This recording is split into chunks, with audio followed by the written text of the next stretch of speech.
Today we're going to talk about regret, and I will give you the definition for that. So it's feel sad, repentant, or disappointed over something that has happened or been done, especially a loss or a missed opportunity. So I was actually, on, I think it was LinkedIn, and I was going through, I like to read the articles on there, and, it might have even been Facebook. I don't know. One of those, I was on there, and, I found this article, and it was pretty brilliant, and it really made me think and ponder about, life and regrets, right? I think that some of us might already have, maybe have had some regrets about our past. And, like I said, we've got to be able to move forward and understand what we want to do and what we want to accomplish. And, look at some of those regrets as learning lessons that, we shouldn't pass up opportunities any further. But I saw this great article. It was on Jeff Bezos. He is the founder and creator of Amazon.com or Amazon, right? So it was amazing because I was like, it really opened up my eyes to really look and, really understand where he came from. So I had to imagine myself. So in 1994, Jeff Bezos was 30, and he was actually a hedge fund manager in New York. And then he created, and he was making a lot of good money, but realized that, online, has started to create, this growth, I think it was like 2,300% that the internet was growing, right? So it was important there. So what he decided to do was that really, he had this idea of creating an online bookstore, an internet bookstore, and, really creating that. So he was able to really become, what Amazon is today. It started out as an idea of a bookstore, and now it's a, one size fits all. You can buy almost anything on Amazon these days. So, your food, all that good stuff. So it's a great business that he ran, but, it was one of those things. It was interesting to see that, a lot of the, his thing was a lot of the decisions he made were not, really business decisions, and they weren't major business decisions. But I think, a big thing that what he said was, he had to really sit back and he thought, the way his life was, would he go on to regret, not doing something in, 50 years. So when he was 80 years old, would he look back at certain things and say, man, I really missed my opportunity and I would regret that. And, that's how he really got it started in, on Amazon and all of that. And it's interesting to see that because, I think that's one of the biggest things that happens in life is as we get older, and we get to an older age, a lot of people just end up regretting a lot of their life. Now, when I look at regrets and all of those things, a lot of the things that hold us back from, from doing things that we really want or think of is fear, right? And, we don't go forward because of fear, because we're feared of being judged. We're feared, that things are going to fail. We're fearful of a lot of things. And I look back, I've had some moments myself where I was like, if I don't do this, will I regret this for the rest of my life? And I try my best to do things that I think are going to be beneficial, and they're scary as hell, right? I think some of us go through life and we're like, man, this is going to be scary. And we jump and we're like, where are we going to land? Are we going to land on our feet, or are we going to fall on our back or whatnot? One of my favorite, motivational speakers is Les Brown. And I love, this saying that he says is, if you're going to, fall on your back, because if you can look up, you can get up. And that's how I kind of look at life, and that's how I approach it is, sometimes we're going to get knocked down, right? And there are going to be a lot of scary things, but, is that fear, that holds you back? Is that something that's really going to hurt you in the long run? Are you going to be set up for success, with the things that you want to do, or are you going to stop yourself from doing these great things, right? You've got to be able to live within yourself.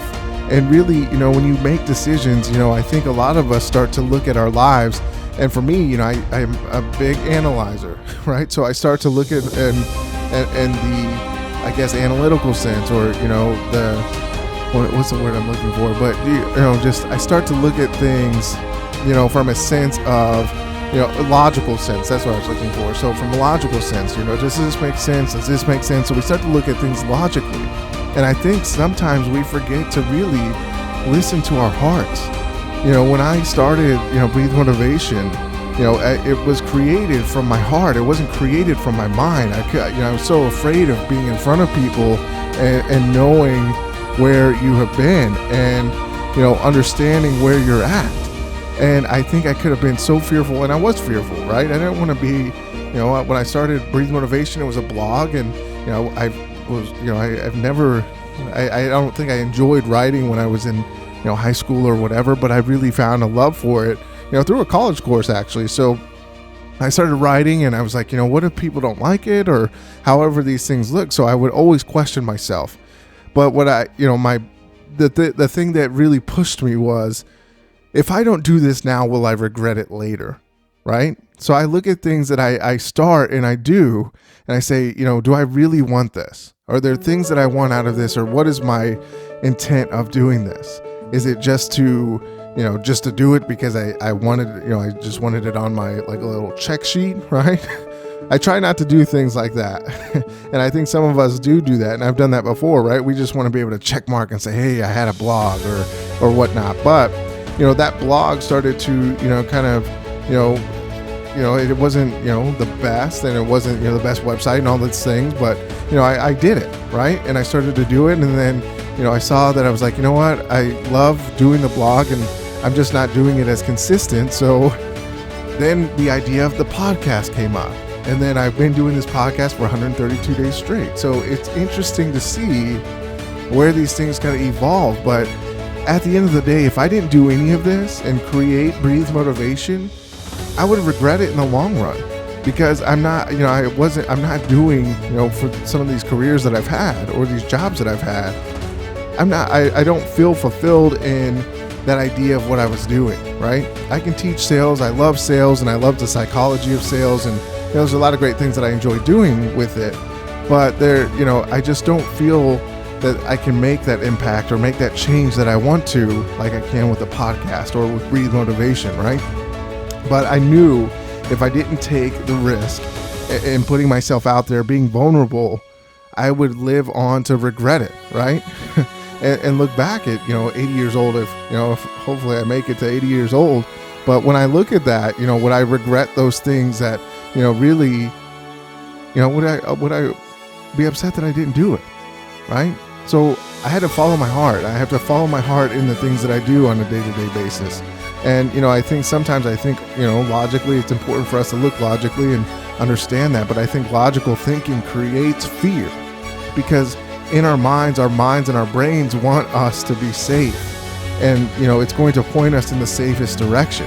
And it's the same way when we start to do things, we want to take the path of least resistance, because, we want to be able to have the easiest route towards things. But we've got to be able to face those fears. We've got to be able to, listen to our hearts and listen to, kind of the intuition or whatnot, or however you want to look at it. You've got to be able to listen to your heart and understand that, if you want something bad enough, go and get it. And just know, at any point, you could get your butt kicked, you could fail, you could, this is how I look at things, right? I used to be so afraid of doing things that I wouldn't do them because I was so afraid of failure. But I had to tell myself, well, what if I'm successful in what I'm doing, right? So we start to look at the fear, and the fear starts to talk to us in our mind and say, well, hey, hold on a second. If you do this, you might be judged by your friends and family, right? And I had to tell myself, this isn't meant for my friends and family. This is, and it could be, I could help my friends and family, but I have to listen to myself and understand that this is what I want, because friends and family, they'll try to talk you out of doing anything just as much as you try to talk yourself out of things, right? Because they want you to be safe. They don't mean it. A lot of people don't mean it from a bad place, but they'll push and tell you, hey, I don't think that's the best move. I look at, like school or, quitting. I was watching a video on somebody that, had quit school to start a business, and everybody told them, no, you don't do that, because they wanted them to be safe. But that person, listened to his heart and said, this is my opportunity. And if I waited for this opportunity, later on down the road, what if it never, what if this was the right time. I was watching a video about Facebook, and I forgot the guy's name, but he was actually the guy that actually gave them like a loan or an investment into Facebook. I think it was $500,000, and he was like, if he had decided, if Mark Zuckerberg had decided to start Facebook after he had gotten out of school or whatever that looked like, it would have been too late. That would have been 2006, 2007, and Facebook might not be what it is today. So there's a lot of things that go into the ideas of regret.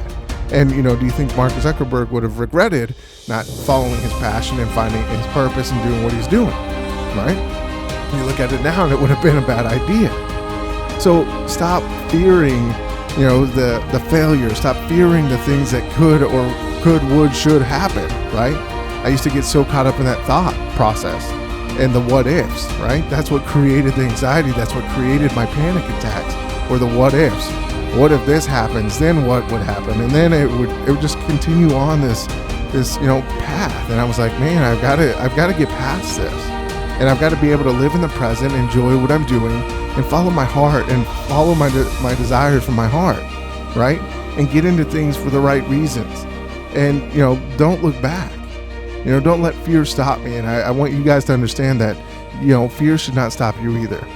And you should be able to live within your heart. And no matter what anybody says, it's great to listen to people and, kind of hear their opinions. But at the end of the day, your opinion is the one that matters. And you've got to be able to take the risks and to take the opportunities, right? With big risks come the opportunity for big rewards. And I'm not saying risk away your future and your savings and all of that stuff, because you don't have to. But you've got to be able to take action and, look down, and, I always tell you guys to stay in the present, but I had to also, think the same way. When I saw that article, I was like, that's brilliant, with Jeff Bezos.